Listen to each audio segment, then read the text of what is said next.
Hello everybody, welcome to the ETABS and SAFE course. Now in this lecture we want to draw the retaining walls located in story 1.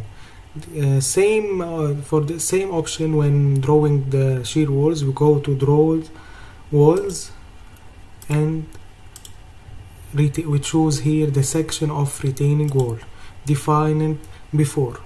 So we choose the retaining wall and we go to begin to drawing the retaining wall.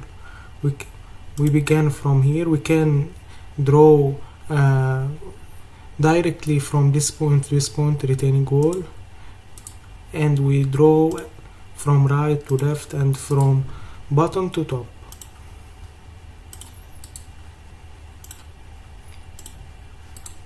Sorry, or we have made a mistake.